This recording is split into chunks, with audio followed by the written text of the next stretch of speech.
Saudara-saudari yang saya kasih di dalam nama Tuhan Yesus Kristus, selamat petang. Kita bersyukur kita dapat kembali memulai kebaktian matahari terbenam. Untuk itu saya menghimbau untuk saudara-saudari yang membawa handphone agar segera bisa menonaktifkan datanya atau mematikan handphonenya agar tidak mengganggu jalannya kebaktian pada petang hari ini. Atas perhatian dan kerjasamanya saya ucapkan terima kasih.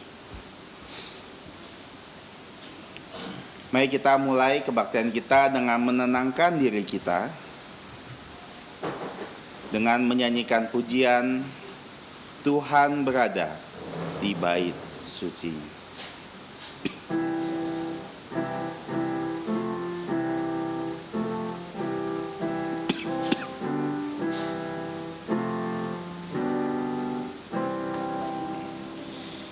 Tuhan berada di bait sucinya,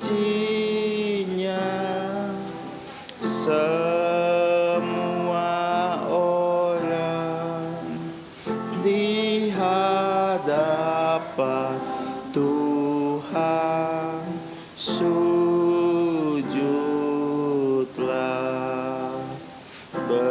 berdiam diri, sembah sujud.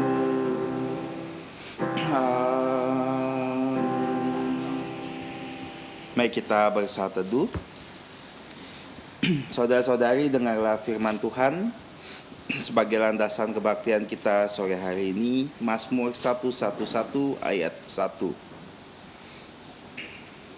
Haleluya, aku mau bersyukur kepada Tuhan dengan segenap hati dalam lingkungan orang-orang benar dan dalam jemaat. Amin. Saat teduh selesai, saya mengundang untuk kita semua bangkit berdiri dan kita akan memuji Tuhan. Pujian pertama kita, pujian nomor 16. Pujian nomor 16 kita nyanyikan dalam bahasa Indonesia dan dalam bahasa Inggris.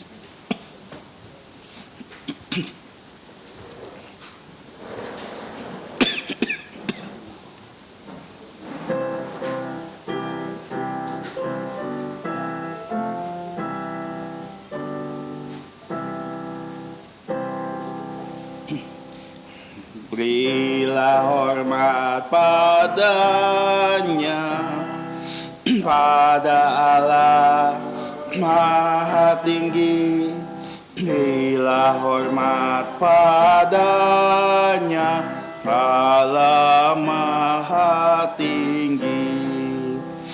Dan pujilah tak berhenti, puji rahmat dan kasih-Nya.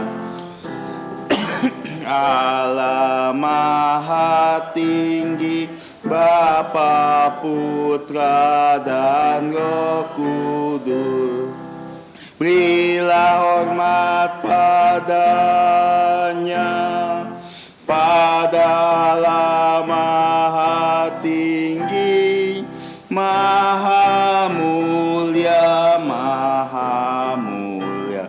Berilah hormat padanya, Maha mulia, Maha mulia.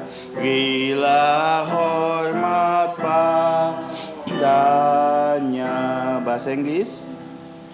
Glory to God in the highest. Glory to God. Glory to God in the highest. Praise Him forevermore. Praise Him from whom all blessing flow.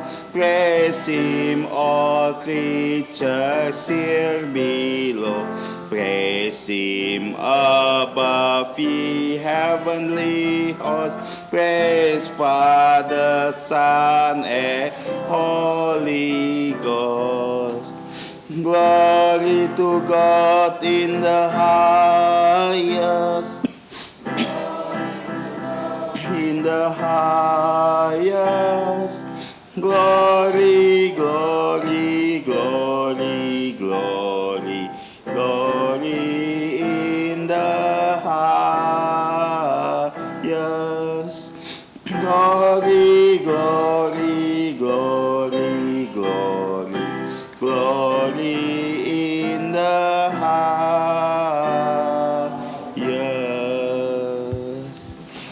Mari kita tetap berdiri dan kita masuk dalam doa pembukaan. Mari kita berdoa.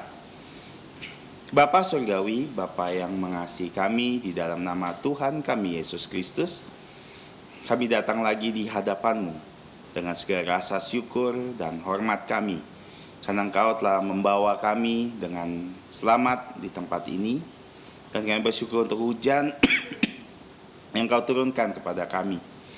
Kami bersyukur untuk kesehatan kami bersyukur untuk makanan minuman yang Kau sediakan sepanjang minggu ini. Kami bersyukur untuk hikmat yang Kau berikan untuk para pelajar sehingga bisa belajar dengan baik di sekolah, untuk para pekerja untuk bisa bekerja dan menjadi saksi-Mu di tempat pekerjaannya, untuk para ibu rumah tangga atau pengusaha dengan segala kegiatan mereka masing-masing. Kami bersyukur untuk segala berkat itu. Dan kami bersyukur pada hari ini kami bisa datang di hadapan-Mu dengan satu suara, satu hati, dan satu mata tertuju hanya untuk menyembah dan memuliakan Engkau. Kami memohon Engkau yang menambah-nambahkan berkat-Mu di dalam hidup kami, bahkan saat kami beribadah kepadamu saat ini. Kami memohon segala penyembahan kami dari awal sampai akhirnya Engkau yang berkenan dan hanya Engkau yang ditinggikan di dalam baktian ini. Kami bersyukur dan mohon ampun atas dosa pelanggaran kami, hanya di dalam nama Tuhan kami Yesus Kristus yang mengajarkan kami semua doa Bapa kami yang berbunyi. Bapa kami yang di sorga, dikuduskanlah nama-Mu, datanglah kerajaan-Mu, jadilah kehendak-Mu di bumi seperti di sorga. Berikanlah kami pada hari ini makanan harian kami, dan ampunilah kami akan kesalahan kami, seperti kami juga mengampuni orang yang bersalah kepada kami. Dan janganlah membawa kami ke dalam pencobaan, tapi lepaskanlah kami dari yang jahat. Karena Engkaulah yang punya kerajaan dan kuasa dan kemuliaan sampai selama-lamanya. Amin. Gloria Patria.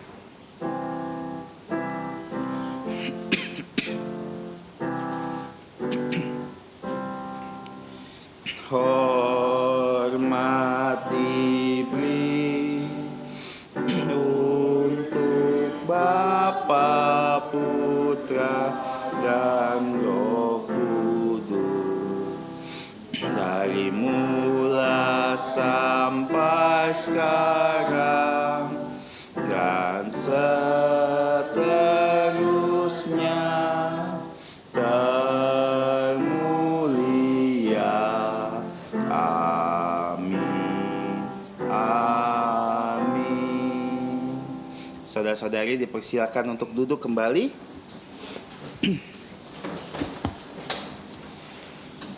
Saya mengundang saudara-saudari untuk membuka kitab kita pada Injil Markus pasal yang ke-6 ayat 14 sampai 29.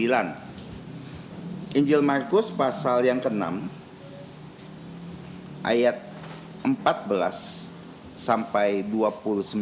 Kita akan membacanya secara bertanggapan. Saya akan membaca ayat yang ke-14.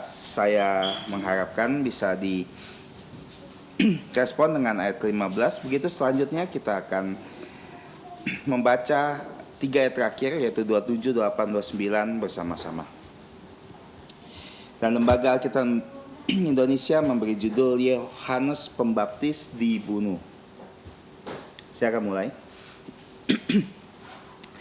Raja Herodes juga mendengar tentang Yesus, sebab namanya sudah terkenal, dan orang mengatakan Yohanes Pembaptis sudah bangkit dari antara orang mati, dan itulah sebabnya kuasa-kuasa itu bekerja di dalam dia. Yang lain mengatakan dia itu Elia, yang lain lagi mengatakan dia itu seorang nabi, sama seperti nabi-nabi yang dahulu. Waktu Herodes mendengar hal itu, ia berkata, "Bukan, Dia itu Yohanes yang sudah kupenggal kepalanya dan yang bangkit lagi.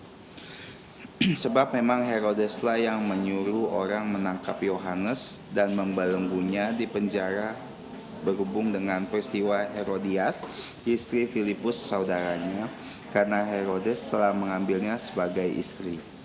Karena Yohanes pernah menegur Herodes, "Tidak halal engkau mengambil istri saudaramu." Karena itu Herodias menaruh dendam dan maksud membunuh dia, tetapi tidak dapat. Sebab Herodes segan akan Yohanes karena ia tahu bahwa Yohanes adalah orang yang benar dan suci, jadi ia melindunginya. Tetapi apabila ia mendengar Yohanes, hatinya selalu terombang-ambing, namun ia segera merasa senang juga mendengar dia. Akhirnya tiba juga kesempatan yang baik bagi Herodias ketika Herodes pada hari ulang tahunnya mengadakan perjamuan-perjamuan untuk pembesar-pembesarnya, perwira-perwiranya, dan orang terkemuka di Galilea. Pada waktu itu, anak perempuan Herodias tampil lalu menari, dan ia menyukakan hati Herodes dan tamu-tamunya. Raja berkata kepada gadis itu, "Minta daripadaku apa saja yang kau ingini, maka akan kuberikan kepadamu." Lalu bersumpah kepadanya, "Apa saja yang kau minta akan kuberikan kepadamu, sekalipun setengah dari kerajaanku." Anak itu pergi dan menanyakan ibunya, "Apa yang harus kuminta?" Jawabnya, "Kepala Yohanes Pembaptis." Maka cepat-cepat ia pergi kepada raja dan meminta, "Aku mau supaya sekarang juga engkau berikan kepadaku kepala Yohanes Pembaptis di sebuah talam." Lalu sangat sedihlah hati raja, tapi karena sumpahnya dan karena tamu-tamunya, ia tidak mau menolaknya. Sama-sama, raja segera menyuruh seorang pengawal dengan perintah supaya mengambil kepala Yohanes. Orang itu pergi dan memenggal kepala Yohanes di penjara. Ia membawa kepala itu di sebuah talam dan memberikannya kepada gadis itu, dan gadis itu memberikan pula kepada ibunya. Ketika murid-murid Yohanes mendengar hal itu, mereka datang dan mengambil mayatnya, lalu membaringkannya dalam kuburan. Amin. Kita bersyukur atas pembacaan firman Tuhan malam hari ini, dan sesuai janji firman Tuhan, Tuhan akan memberkati kita semua yang membaca, merenungkan, dan melakukan firman Tuhan. Pujian selanjutnya yang akan kita nyanyikan adalah 304.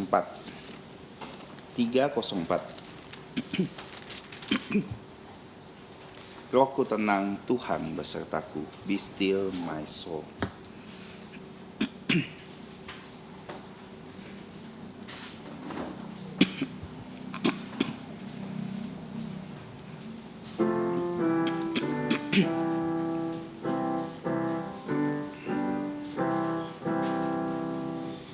Rohku tenang, Tuhan besertaku. Salib susah, sabarku memikul. Ku bersandar karena Ia pimpinku. Hanya yang sungguh setia. Rohku tenang, ya sobatku yang baik. Jalan berduri pun ku lewati.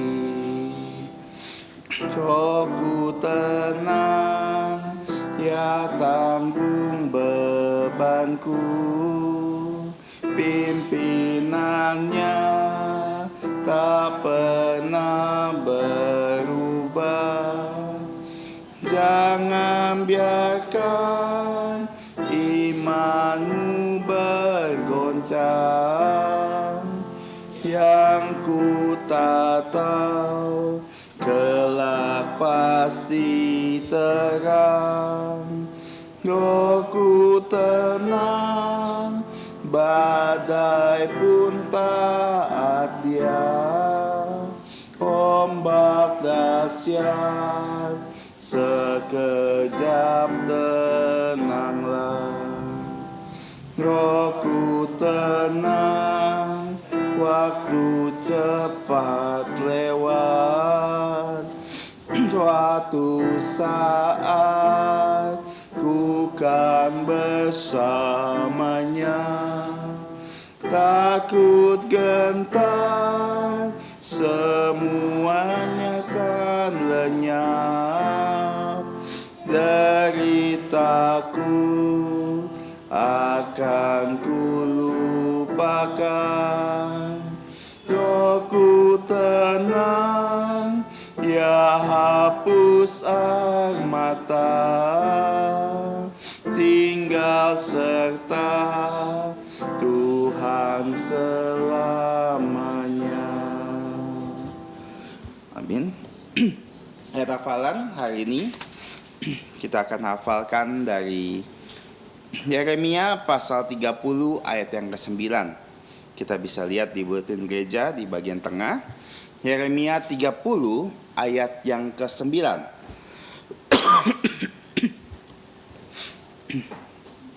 Dan gelar Tuhan hari ini kita akan sama-sama pelajari adalah Daud. Raja Daud ya. Kita akan hafalkan 3 kali. Dan nanti kali ketiga kita akan coba tanpa melihatnya. 1, 2, 3. Yeremia pasal 30 ayat 9. Mereka akan mengabdi kepada Tuhan Allah mereka dan kepada Daud raja mereka yang akan kubangkitkan untuk mereka.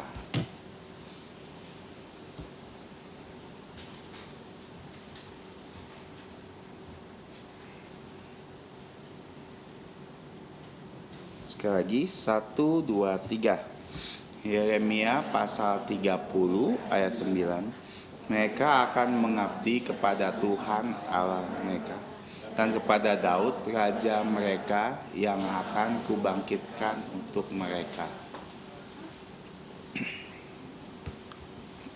Kita akan coba berdiam diri sebentar untuk menghafalkan ayat ini.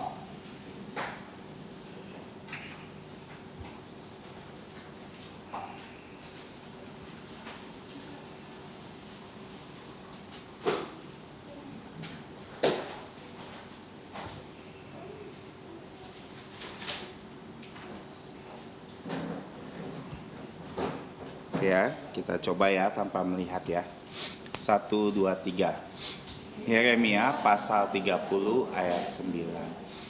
Mereka akan mengabdi kepada Tuhan Allah mereka dan Daud raja mereka yang akan kubangkitkan untuk mereka.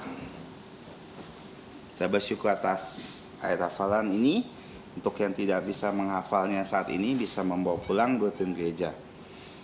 Dan tolong diperhatikan jadwal pelayanan sampai akhir bulan ini. Dan warta gereja, hanya ada 1 warta gereja. Kelas pengetahuan dasar Alkitab akan dimulai bulan Agustus. Dan kelas ini dibuka untuk saudara-saudari, remaja-remaji yang ingin dibaptis dewasa atau reafirmasi iman, atau mau masuk menjadi anggota gereja, diharapkan bisa segera mendaftarkan dirinya. Dan ini diperbolehkan untuk remaja-remaji yang berusia 12 tahun untuk mengikuti kelas ini. Dan jika ingin mengikutinya, tolong menghubungi saya untuk bisa segera memulai kelas ini pada bulan depan ya, bulan Agustus. Waktu dan tempat nanti akan dibicarakan bersama-sama nanti. Dan yang kedua, saya menyambut untuk saudari yang pertama kali hadir. Saya melihat Jesslyn membawa temannya. Rika bisa bangkit berdiri.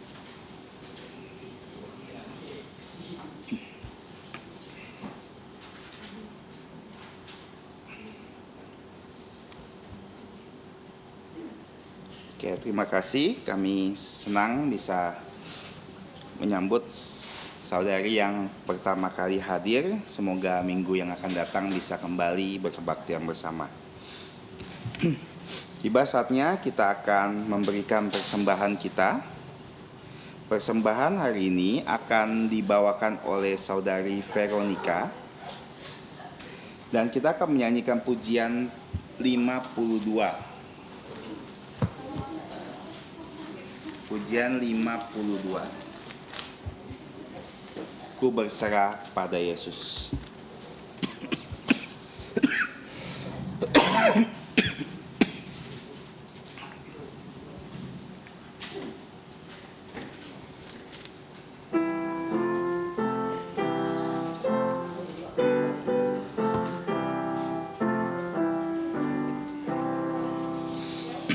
Ku berserah pada Yesus dengan tangan yang bebas. Ku mau mengasihinya, selalu bersamanya. Aku berserah. Aku berserah, ku berserah pada Yesus. Aku berserah, ku berserah pada Yesus dengan jantung yang rendah. Ku buang semua demi Yesus, padanya aku berserah,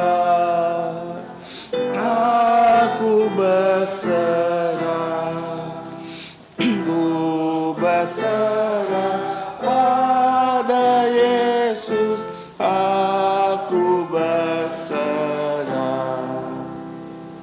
ku berserah pada Yesus. Segenap jiwaku, Rohnya penuhi jantungku, dan Dia sungguh milikmu. Aku berserah, aku berserah, ku berserah pada Yesus, aku berserah. Saudara-saudari, saya undang untuk bangkit berdiri dan kita menyanyikan doksologi.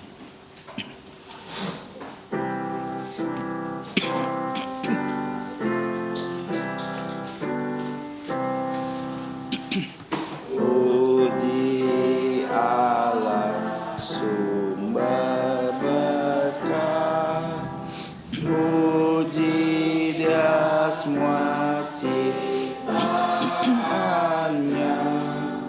puji Dia para malaikat, Bapa, Putra, dan Roh Kudus.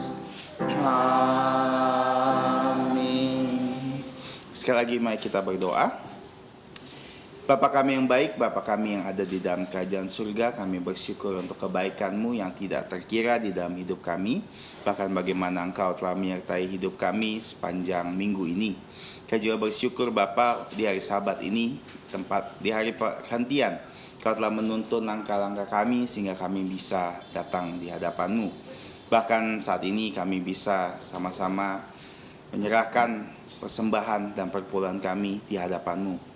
Kami memohon Kau menerima setiap persembahan dan perpuluhan kami, dan kiranya Engkau yang memakai persembahan ini agar nama-Mu dimuliakan di tempat ini dan di dunia ini. Kami juga ingin Engkau memberkati sesuai firman-Mu berkata, setiap orang yang telah memberikan persembahan dan perpuluhan ini dengan rela dan sukacita. Kami bersyukur dan berdoa dan mohon ampun atas dosa pelanggaran kami, hanya di dalam nama Putra-Mu Tuhan kami, Yesus Kristus. Amin. Silakan duduk. Untuk anak-anak sekolah minggu bisa menuju ruang sekolah minggu untuk bersekolah minggu.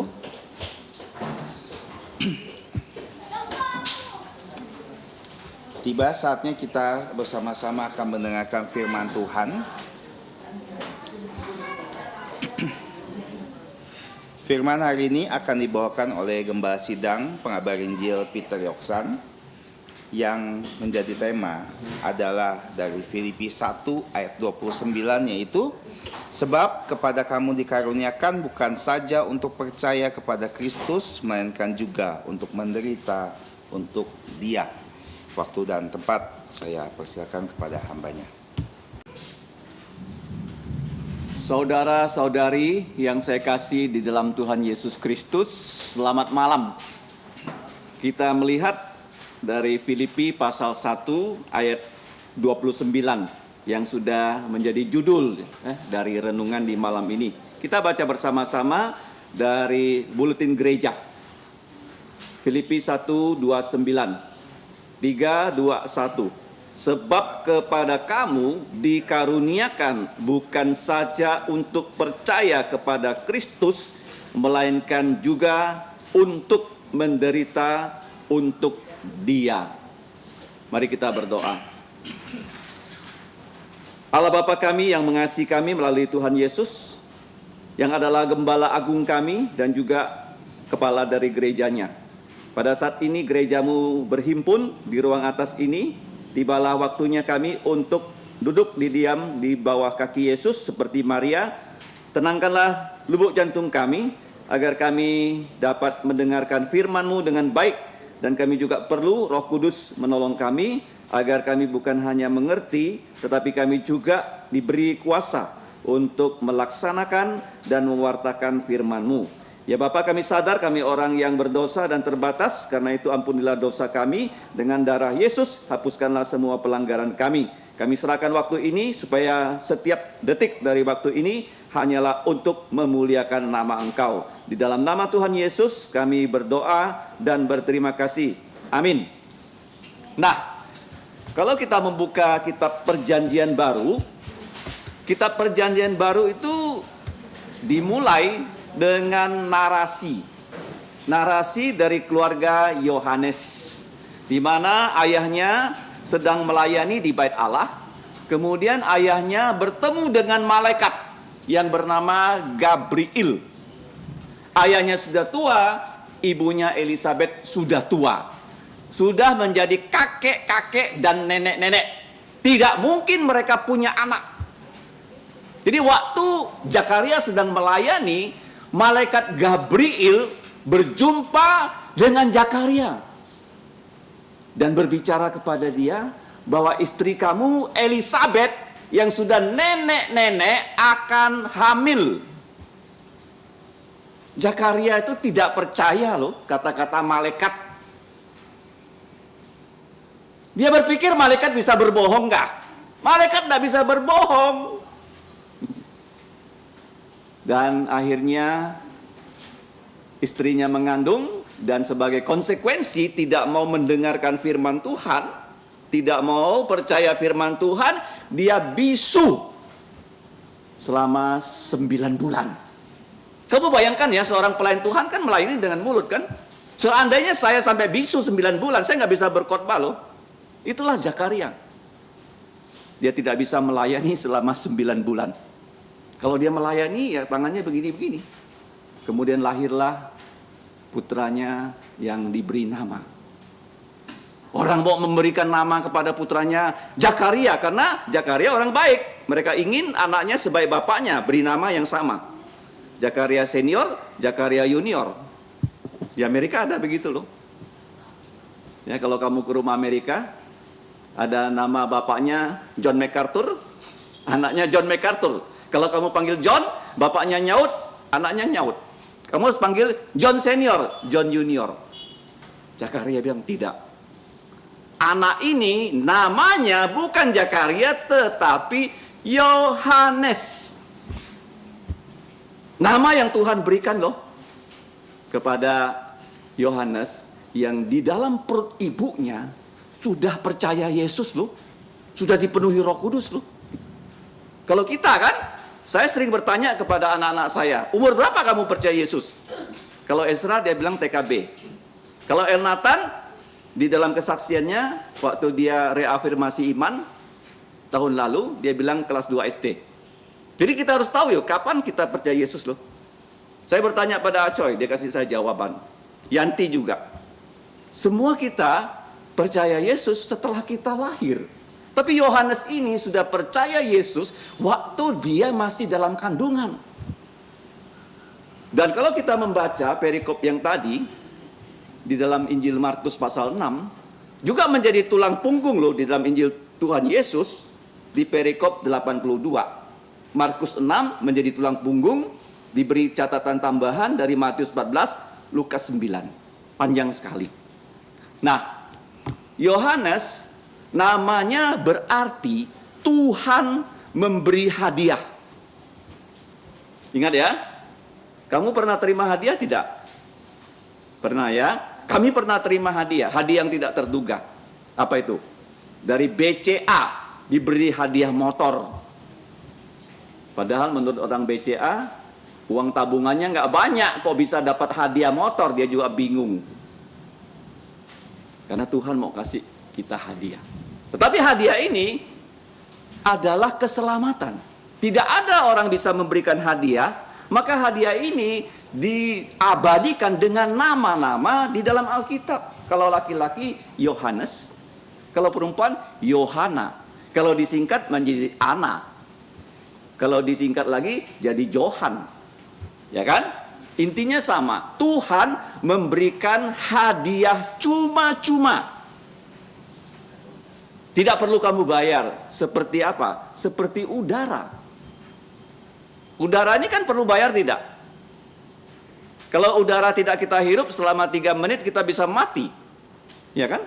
Keselamatan juga begitu. Allah berikan kepada kita di dalam diri Tuhan Yesus. Dan orang yang pertama akan melayani sebelum Yesus melayani itu namanya Yohanes. Dan di dalam Alkitab ada 3 Yohanes yang terkenal. Yohanes Pembaptis yang nanti akan kita pelajari, Yohanes putra Zebedius, dan Yohanes Markus yang menulis Injil Markus.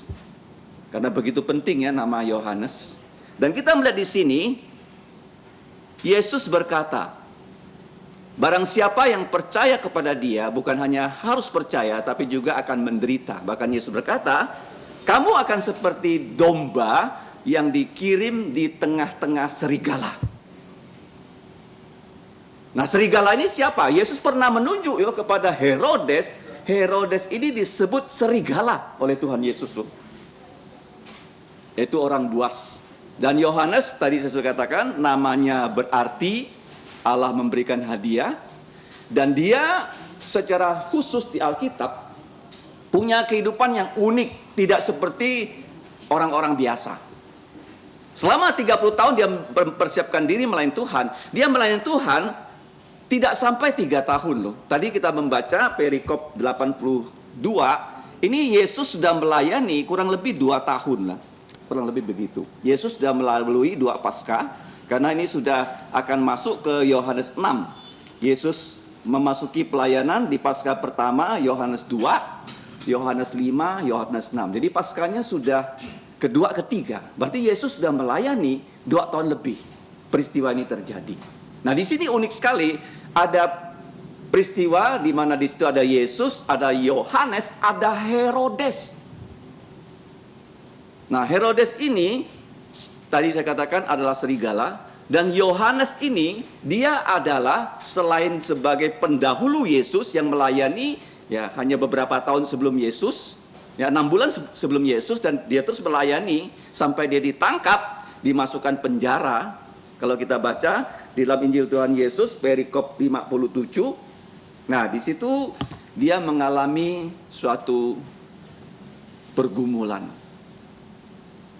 Jadi orang percaya itu kadang-kadang kita bisa menjadi ragu ya akan iman kita. dia menjadi ragu kepada Yesus. Dia mengutus 2 muridnya, ya, di dalam Injil Tuhan Yesus, perikop 57, Matius 11, Lukas 7.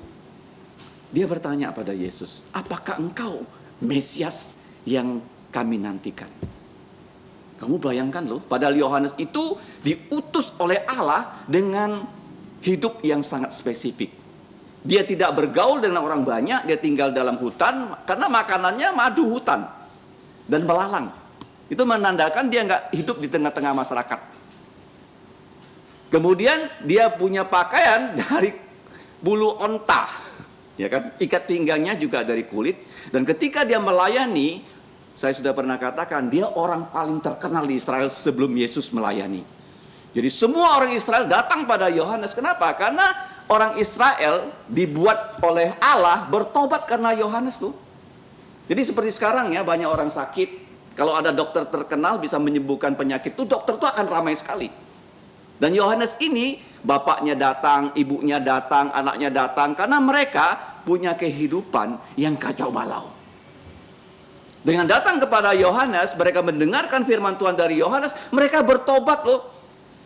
Menjadi orang yang berkenan pada Tuhan. Inilah tujuanlah kita bergereja dan berkebaktian. Kamu datang ke sini, sebelumnya kamu merasa, dulu saya nakal betul loh. Omongan orang tua saya nggak mau dengar.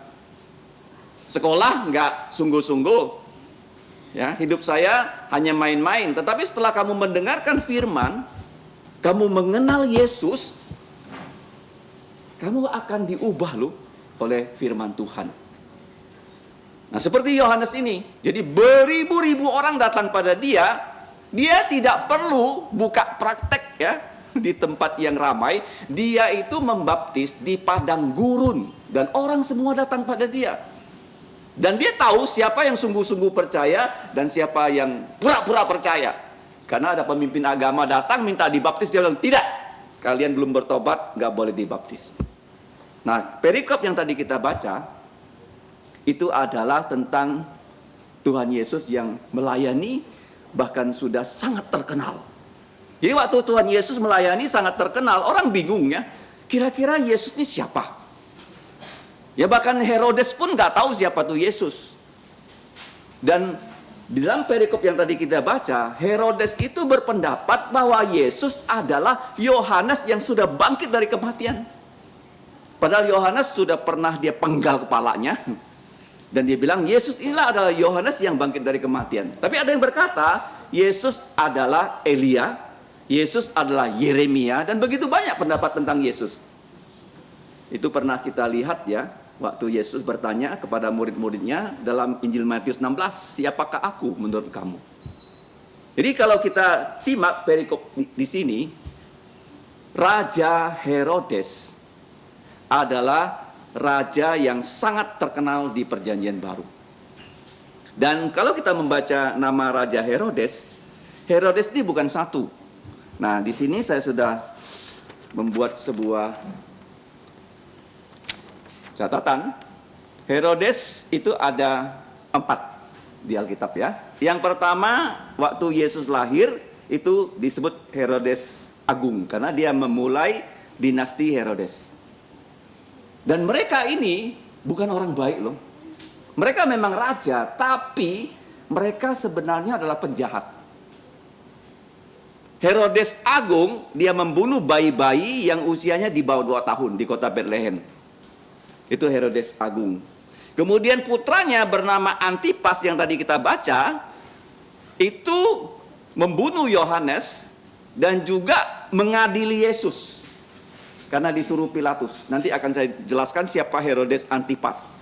Nah nanti ya kita akan melihat di dalam Kisah Rasul 12 dan Kisah Rasul 26. Ya itu ada Herodes lagi. Tapi Herodes yang membunuh Yakobus itu adalah cucu dari Herodes Agung. Itu disebut Herodes Agripa pertama. Dia membunuh Yakobus. Dan Herodes yang kita pelajari di kebaktian umum itu adalah Herodes Agripa II yang mengadili Rasul Paulus di Kisah Rasul 26. Mereka ini selain menjadi pembunuh, mereka juga kehidupan rumah tangganya kacau balau. Nah, sekarang bertemu dengan Yohanes. Nah, Yohanes itu siapa ya? Yohanes saya kasih tahu, dia adalah keturunan imam. Berarti dia imam loh. Zakaria imam, Yohanes juga imam. Dan imam ini punya tugas yang beda dengan imam yang lain. Dia bisa membaptis loh. Imam-imam yang lain nggak ada ceritanya di Alkitab membaptis. Tapi dia membaptis, tapi Tuhan mengatakan kepada dia, baptisan kamu ada 2 kategori, tobat dan tanda. Orang berdosa harus bertobat. Tanda, kalau kamu membaptis, ada tanda langit itu koyak, sudah kita pelajari. Dan itu adalah Mesias yang kamu baptis. Jadi waktu dia membaptis Yesus, langit itu terbuka. Dan ada suara yang dia dengar, inilah putraku yang kukasihi, kepada dia aku berkenan, dengarkan dia. Itu kesaksian Bapa. Yang kedua, Roh Kudus turun dalam diri Yesus, dan Tuhan Yesus itu dibaptis oleh Yohanes bukan karena dia berdosa, karena imam mengurapi Yesus sebagai Mesias yang adalah nabi, yang adalah imam, yang adalah raja. Yohanes adalah imam, dan Yohanes seperti secari kertas yang saya bagikan, dia adalah nabi. Walaupun ya tidak banyak catatan-catatan di Alkitab, tapi kalau kita lihat listnya, ajaran Yohanes ini begitu banyak loh. Ada 30 item. Ya, cukup mengagetkan ya. Nah, coba kita lihat. Karena dia imam, dia nabi, tapi dia bukan raja. Dia mengajarkan pertobatan. Yang pertama, kerajaan sorga sudah dekat, bertobatlah. Karena kerajaan sorga sudah dekat. Kemudian nubuatan, baptisan air, pertobatan dan pengampunan dosa, kesalehan, murka akan datang. Nah, melawan kesombongan, kemudian mukjizat, ya, Allah dapat membangkitkan batu menjadi anak Abraham. Kemudian dia juga mengajarkan surga dan neraka. Nah, yang paling banyak dia ajarkan oleh Yohanes adalah tentang Yesus. Ya, dari nomor 11, 12, 19 sampai 30, jadi ada 14 hal. Mari kita lihat ya, apa yang diajarkan oleh Yohanes tentang Yesus. Yesus adalah pembaptis dengan Roh Kudus. Kemudian poin 12, kedatangan Yesus yang pertama kali. 13, kedua kali. Kemudian kita turun ke bagian 19, itu Yesus adalah anak domba Allah yang mengangkut dosa seluruh dunia. Kemudian 20, Yesus pembaptis dengan Roh Kudus, Yesus putra Allah, Yesus penebus dosa. Poin 24, Yesus sang mempelai pria. Kemudian kebesaran Yesus, Yesus harus semakin bertambah, aku Yohanes harus semakin berkurang. 26, Yesus dari sorga. Penolakan Yesus, ya Yesus ditolak. 28, Yesus sang kebenaran. 29, Yesus adalah Kristus yang diurapi. Yang ke-30, Yesus ahli waris dari Bapa sorgawi. Kemudian dia juga mengajar 14, 15 sampai 18, penghakiman atas dosa, keselamatan, cinta untuk orang lain, saling mengasihi, kejujuran dalam bisnis, dan keadilan absolut. Jadi Yohanes ini begitu banyak ya ajarannya kalau kita teliti di Alkitab. Nah, kita melihat Yohanes selain imam, dia adalah nabi, dia adalah pembaptis, dan kita melihat di sini dia adalah saksi yang setia sampai nanti kita lihat dia mati. Nah, kenapa dia sampai mati ya? Kalau kita lihat ya dalam perikop yang tadi kita baca, Tuhan mengizinkan Yohanes melakukan pelayanannya, yaitu menegur ya. Tidak gampang ya kalau pelayanan peneguran. Seperti kalau kita sakit. Kalau kita sakit, kita dipencet pasti sakit. Tapi kalau kita sehat, kita dipencet, kita nggak sakit. Nah, siapa yang saat itu berdosa yang ditegur? Adalah Raja Herodes Antipas. Nah, waktu itu Raja Herodes Antipas ini ditegur. Kenapa ditegur? Karena dia berbuat dosa. Kalau tadi kita baca, Yohanes mengatakan tidak halal. Sebenarnya bukan tidak halal, tapi tidak sesuai dengan hukum. Kamu merebut istri dari saudaramu yang bernama Filipus. Jadi keluarga ini betul-betul kacau karena membunuh orang, dan kehidupan perkawinan juga kacau. Kenapa kacau? Karena kalau kita baca tadi, yang menjadi istri Raja Antipas itu adalah Herodias. Nah, Herodias ini sebenarnya siapa ya? Herodias itu adalah kemenakannya loh.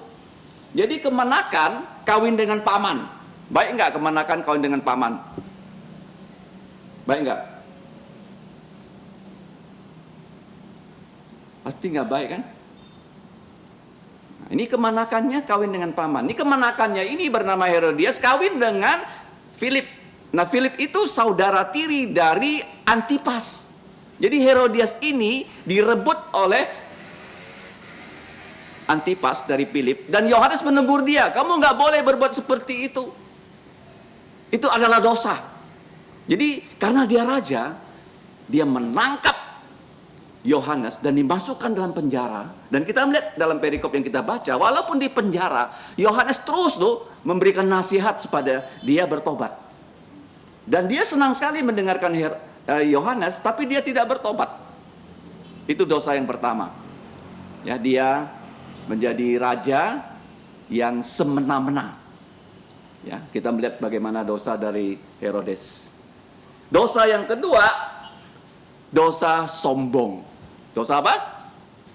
Kenapa sombong? Nah, karena dia mengadakan pesta ulang tahun. Nah, pesta ulang tahun ini bukan pesta yang baik loh. Dari waktu pesta itu berlangsung, putri dari Herodias bersama Philip yang bernama Salome, kalau kita lihat di bagian kitab lain, dia menari. Dan tarian ini ya bukan tarian biasa. Ada yang mengatakan ini tarian tidak senonoh. Jadi Herodes ini senang dan semua orang di situ senang. Dan Herodes ini sombong. Dia mau menunjukkan dia raja. Dia berkata kepada Salome, kamu minta sama saya apa saja, aku akan kasih. Bisa nggak? Kamu bilang sama orang, kamu minta apa saja sama saya akan kasih. Itu bohong ya. Hanya Tuhan yang bisa mengatakan begitu loh.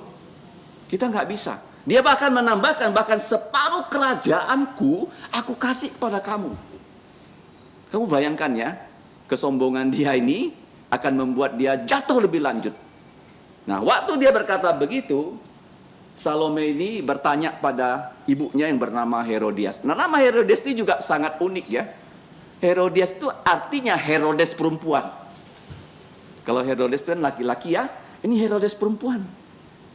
Dia mengatakan kepada putrinya yang bernama Salome karena dia benci sama Yohanes. Kenapa dia benci sama Yohanes? Karena Yohanes tidak senang dia kawin dengan Antipas. Yohanes bilang kalian ini berzina. Jadi dia bukan hanya benci sama Yohanes, Alkitab mengatakan dia mau membunuh Yohanes. Ini yang bahaya ya. Alkitab mengatakan kalau kita salah, kita ditegur, kita harus berubah. Jangan sampai ya kita membenci pada orang yang menegur kita. Seperti bapak ibu kita kan, kalau kita berbuat salah, dia menegur kita, kita harus terima dan kita harus berubah.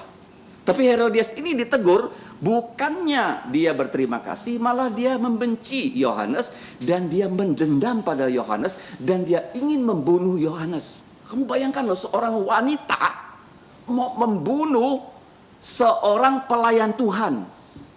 Siapa yang ada dalam lubuk jantung dia? Iblis loh. Kalau kita sampai membenci orang dan sebagainya, kita harus cek loh. Kita sudah masuk dalam perangkap iblis. Jadi waktu putrinya bertanya pada ibunya, apa yang perlu kita minta dari Raja Herodes? Putrinya pun tidak nyangka ibunya akan minta kepala dari Yohanes Pembaptis. Anak kecil nih ya, kemungkinan dia membayangkan, kita minta rumah ya sama Herodes, kita minta harta ya dari Herodes. Tapi ibunya minta kepala dari Yohanes Pembaptis. Ibu jahat, anak pun tidak bisa bilang sama ibunya permintaannya salah. Bahaya sekali ya kalau punya keluarga yang sudah rusak. Bapaknya rusak, ibunya rusak, anaknya tidak percaya Yesus, tambah rusak. Seorang anak kecil di hadapan orang banyak bisa mengeluarkan kata-kata, aku minta kepala Yohanes Pembaptis. Kamu bayangkan, misal di antara kalian ada anak kecil, keluar di tengah-tengah orang, minta kepala orang. Kira-kira baik nggak permintaan itu? Sangat mengerikan loh kehidupan keluarga dari Raja Herodes ini. Dan akhirnya raja yang sombong itu akhirnya masuk ke dosa ketiga. Dosa apa itu? Dosa pertama, dia semena-mena menangkap Yohanes. Dosa kedua, dia sombong. Dosa ketiga, sadis. Jadi itu sadis sekali ya. Kalau di film itu sudah disensor. Kepala Yohanes dipenggal, dimasukkan ke dalam nampan, dipertunjukkan di pesta ulang tahun. Biasa nggak kejadian ini? Kita baca seperti biasa-biasa loh. Padahal ini sangat sadis. Dan pesta itu berdarah-darah loh. Baunya amis loh. Dan yang dibunuh adalah orang yang paling dipakai Tuhan, nabi yang terakhir. Yesus mengatakan tidak ada pria yang lebih besar daripada Yohanes. Dan itu harus mati karena dia memberitakan firman Tuhan. Dan kita melihat di sini, setelah pesta itu melihat kepala Yohanes, saya rasa pesta itu pasti bubar ya. Siapa lagi yang mau makan kalau udah lihat ya mayat, ya kan? Dan pesta itu pasti bubar. Dan pada saat ya pesta itu bubar, dan apa yang terjadi?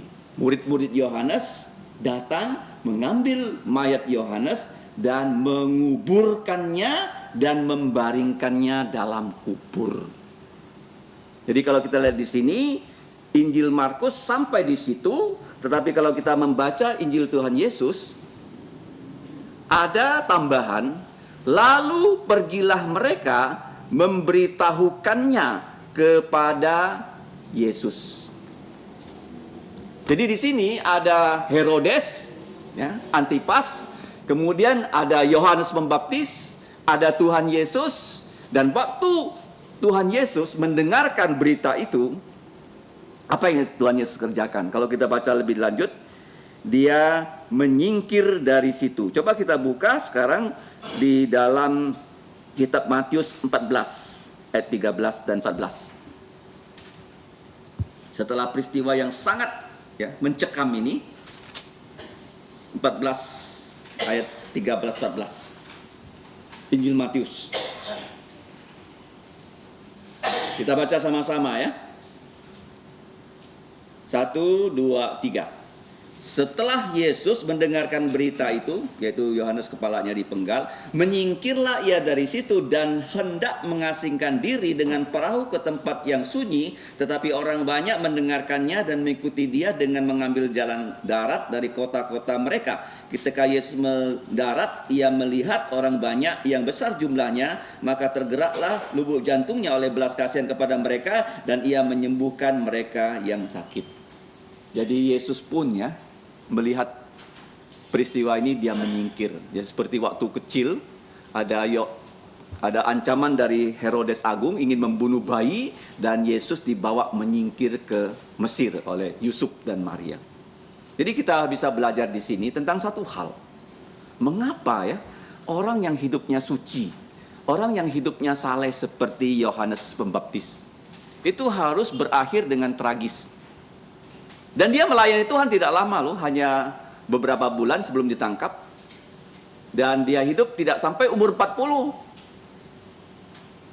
Tetapi yang paling penting, tugas yang Tuhan berikan pada dia sudah selesai.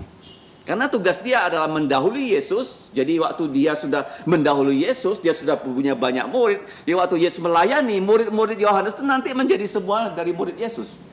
Dan Yesus meneruskan pelayanan dari Yohanes. Jadi intinya ya, tidak penting kita hidup itu berapa lama, tapi yang penting bisa nggak kamu melaksanakan tugas dari Tuhan untuk kamu. Sekarang kamu bertanya, apa sih tugas Tuhan untuk kamu? Tugas Tuhan untuk kita semua sama, belajar firman Tuhan dengan baik-baik, datang ke gereja, menyanyi dengan baik, dengarkan firman Tuhan dengan baik, dan sungguh-sungguh percaya Yesus. Itu tugas kita semua. Nah, setelah kita bisa menjadi murid Yesus yang baik, dia akan memberikan kita pelayanan. Ya, kalian yang masih muda bisa punya banyak kesempatan untuk belajar, melayani. Ya, pelayanan di zaman sekarang itu begitu luas ya. Seperti zaman dulu, nggak ada pelayanan yang namanya pelayanan video. Pelayanan YouTube, nggak ada kan? Pelayanan menjemput orang dengan motor, dengan mobil. Kalian bisa belajar. Ya, supaya kalian bisa melayani. Dan seperti Yohanes, kita dipanggil untuk melayani, artinya kita bersedia menderita dan berkorban. Tidak gampang ya menjadi pelayan Tuhan, karena harus berkorban. Ya, berkorban itu berkorban waktu kan? Kalian kan punya waktu, tapi kalian mau meluangkan waktu datang ke sini ya, duduk dengan dia mendengarkan firman Tuhan, itu pengorbanan yang pertama. Setelah itu, kalau kita lihat Yohanes, hidupnya sangat tragis karena dipenggal kepalanya. Jadi menurut Alkitab, barang siapa yang setia sampai mati seperti Yohanes ini, nanti di kerajaan sorga yang akan datang, posisi mereka tuh semakin dekat dengan Yesus loh. Kita juga sama ya, sekarang semakin orang tuh menderita untuk Yesus, dia semakin ya diberi kepercayaan oleh Tuhan Yesus untuk dia. Kalau kita membaca tokoh berikutnya yang banyak menderita untuk Yesus, namanya Rasul Paulus. Jadi kalau kita melayani, kadang-kadang kita menderita kerugian. Tetapi jangan lupa ya, Tuhan mengizinkan itu terjadi. Karena apa? Tidak ada rambut sehelai pun dari kepala kita akan lepas tuh, kalau Tuhan yang tidak izinkan. Ingat baik-baik ya. Jadi Yohanes kenapa kepalanya dipenggal? Karena Tuhan sudah izinkan. Kenapa Yesus disalib? Karena Tuhan sudah izinkan. Karena tugas mereka sudah selesai. Nah, kalau kamu mau melihat ya tokoh-tokoh Alkitab yang pelayanannya di-highlight walaupun namanya tidak disebut, mari kita buka di dalam kitab Ibrani pasal 11. Di situ ada dicantumkan begitu banyak tokoh, dan tokoh yang pertama disebut itu adalah tokoh yang mati untuk kebenaran. Ini pelayanan paling tinggi loh.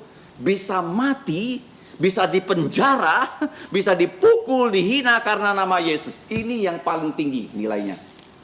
Oke, coba kamu baca dalam Ibrani 11. Siapa nama yang pertama disebut di situ? Ayat 4. Siapa dia? Kita baca sama-sama. 1-3. Karena iman, Habel telah mempersembahkan kepada Allah korban yang lebih baik daripada korban Kain. Dengan jalan itu ia memperoleh kesaksian kepadanya bahwa ia benar karena Allah berkenan akan persembahannya itu, dan karena iman ia masih berbicara setelah ia mati. Ya kan? Pelayanan yang paling tinggi nilainya di mata Tuhan. Kalau kita sudah menyampaikan firman Tuhan, orang benci sama kamu, ya, orang bahkan meludahi kamu, membenjarakan kamu, menangkap kamu, bahkan membunuh kamu. Itu pelayanan yang paling tinggi. Habel kan? Yang pertama siapa? Habel. Nah, kemudian kamu lihat ya, yang bagian terakhir di dalam pasal yang sama, ayat 35. Ayat 35 ya. Kita baca 1-3. Ibu-ibu telah menerima kembali orang-orang yang telah mati sebab dibangkitkan. Jadi kita nggak takut mati loh. Kalau kamu melayani Tuhan, saya melayani Tuhan. Kalau sampai kita dibunuh ya karena kita melayani Tuhan Yesus, kita nggak takut. Kenapa? Karena kita akan dibangkitkan loh dari kematian. Seperti Yesus, kenapa dia berani disalib? Karena dia bangkit hari ketiga. Dia nggak mati konyol.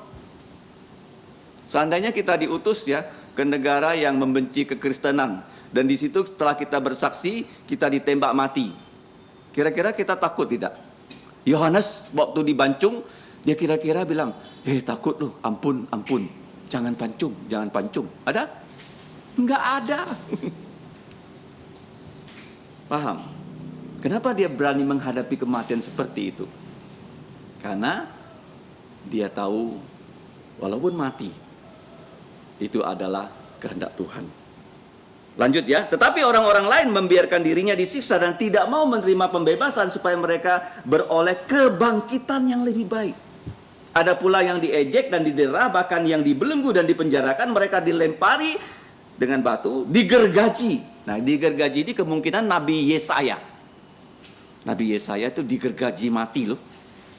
Kemudian bagaimana lagi? Dibunuh dengan pedang. Siapa dibunuh dengan pedang? Paulus, Yakobus, ya kan? Dalam Kisah Rasul 12. Mereka mengembara dengan berpakaian kulit domba dan kulit kambing sambil menderita kekurangan, kesesakan dan siksaan. Dunia ini tidak layak untuk mereka. Mereka mengembara di padang gurun dan di pegunungan, dalam gua-gua dan celah-celah gunung. Dan mereka semua tidak memperoleh apa yang dijanjikan itu, sekalipun iman mereka telah memberikan kepada mereka suatu kesaksian yang baik. Sebab Allah telah menyediakan sesuatu yang lebih baik untuk kita. Tanpa kita, mereka tidak dapat sampai kepada kesempurnaan. Artinya begini ya. Walaupun Yohanes sudah menderita, zaman ini terus ada loh. Zaman terus ada. Jadi kenapa Ibrani 11 ditulis? Kenapa kita membaca Yohanes dipancing kepalanya? Artinya kita sekarang harus siap melanjutkan pelayanan Yohanes, pelayanan dari tokoh-tokoh iman. Pertanyaannya, kamu siap enggak? Saya bertemu dengan seorang dokter yang terkenal di Pontianak. Dia punya apotik. Apotiknya dijaga orang Kristen.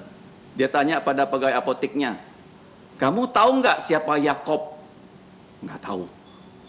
Kalau sampai orang Kristen nggak tahu Yakob, nggak tahu Israel, nggak tahu Alkitab, kamu bayangkan loh, kamu bisa nggak bekerja untuk Yesus? Nggak mungkin. Kenapa Yohanes kita pelajari pada hari ini? Karena kita mau belajar seperti Yohanes.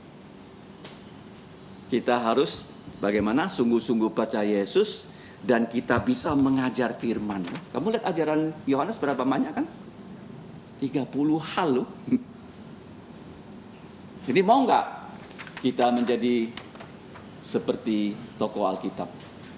Yang selain kita sendiri sudah sungguh percaya Yesus, kita mau rajin ya belajar firman sehingga kita bisa menjadi saksi. Dia bisa menjadi saksi loh. Karena dia tahu raja itu melanggar ya hukum yang ke-6. Hukum ke-6. Ke-7 ya, jangan berzina. Setelah itu dia ditangkap dan dipenjarakan dan dia dibunuh. Jadi pada hari ini juga saya berharap ya, kita yang sebagian besar di sini masih muda, kita mau menjadi saksi Tuhan Yesus yang setia sampai mati. Ya, Herodes ini ya, walaupun dia punya kesempatan bertemu Yohanes, dia berkesempatan bertemu Yesus di dalam pengadilan Tuhan Yesus, dia tidak pernah bertobat. Herodes Antipas ini. Jadi waktu dia bertemu dengan Yesus, kalau kamu membaca dalam perikop 205 Injil Tuhan Yesus, dia ingin ketemu Yesus loh. Ya, dari pembacaan kita di dalam Injil Tuhan Yesus perikop 82. Lalu ia berusaha supaya dapat bertemu dengan Yesus. Pada saat terakhir di dalam Lukas 23 dia bertemu dengan Yesus. Tapi Yesus sama sekali nggak bicara sama dia. Sama sekali nggak bicara. Kenapa begitu? Karena Herodes ini tidak pernah percaya Yesus. Nah, jadi kita jadi orang yang sudah punya kesempatan belajar firman Tuhan, kita harus percaya kepada Tuhan Yesus. Karena kita akan ya menjadi saksinya kalau kita sudah percaya dan kita sudah belajar ya, bagaimana Yohanes itu dipanggil bukan hanya untuk percaya sejak dalam kandungan, tapi dia menjadi saksi yang menderita setia sampai mati. Itu yang penting ya. Banyak orang hanya awal-awalnya dia rajin ke gereja, tapi setelah itu dia hilang. Kapan dia kembali ke gereja kita nggak tahu. Tapi kalian jangan. Ya, kalian sekali datang ke gereja, sungguh-sungguh percaya Yesus, jadi anak-anak muda yang setia. Seperti siapa? Yohanes Pembaptis. Walaupun hidupnya singkat, hidupnya itu spesial sekali, tapi dia dapat kita lanjutkan keteladanannya. Karena Alkitab ini ingin ya kesaksian itu terus berlanjut. Bukan hanya di zamannya Tuhan Yesus, di zamannya sekarang. Mau nggak kamu jadi saksi untuk kawan-kawan kamu di sekolah. Banyak yang belum percaya Yesus. Keluarga kamu belum percaya Yesus. Kamu harus seperti Yohanes, bisa membawa orang percaya pada Yesus. Walaupun kita bersaksi, orang benci kita, nggak masalah. Upah kita akan besar di surga. Mari kita berdoa. Bapa, kami mengucap syukur untuk firman-Mu. Kami mohon Roh Kudus-Mu menjadi maha guru kami, agar kami menjadi orang yang sungguh-sungguh memiliki lubuk jantung yang seperti tanah yang baik. Ketika firman-Mu jatuh ke sana, bisa bertumbuh, yaitu berbuah, buah pertobatan, dan buah Roh Kudus. Bantulah kami ya Bapa menjadi saksi yang setia seperti Yohanes Pembaptis. Ampunilah segala dosa kami dengan darah Tuhan Yesus, hapuskanlah pelanggaran kami. Dalam nama Tuhan Yesus kami berdoa dan bersyukur. Amin. Mari kita berdiri. Lagu kita yang terakhir itu adalah 276. Aku mau setia. 276. 276, aku mau setia.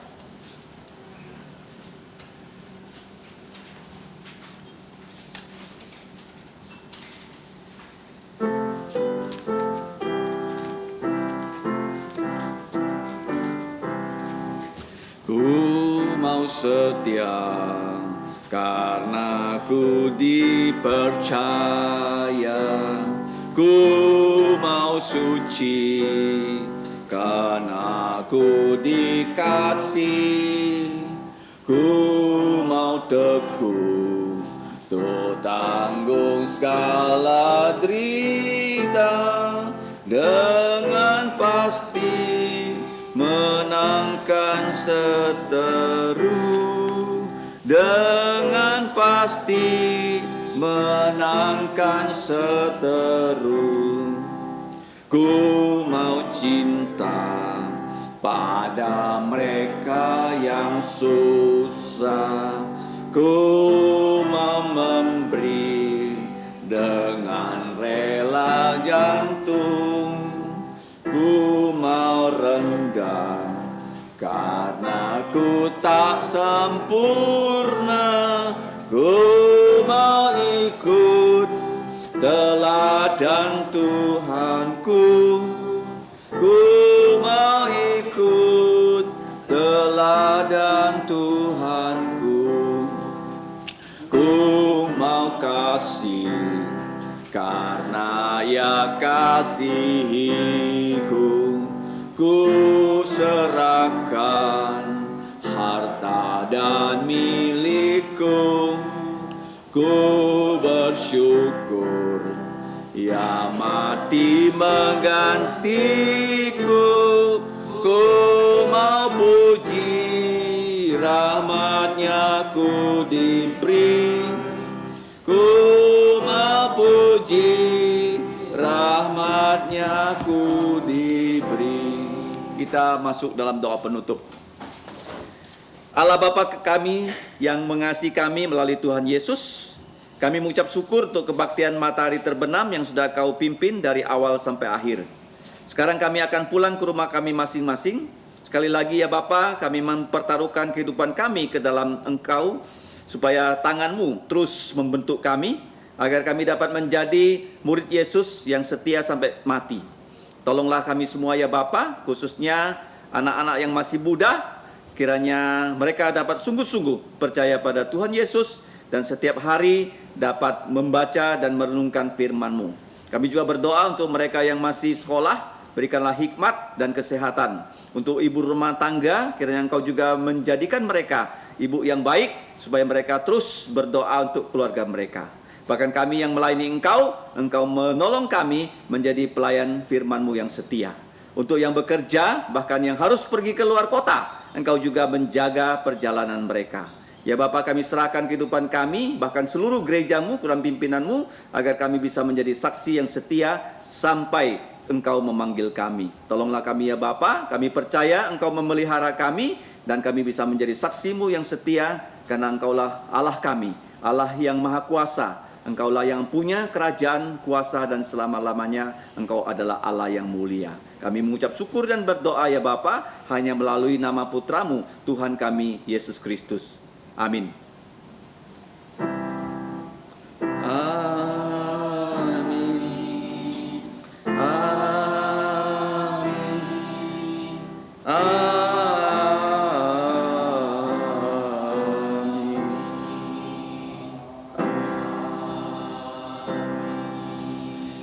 Silakan duduk, doa teduh.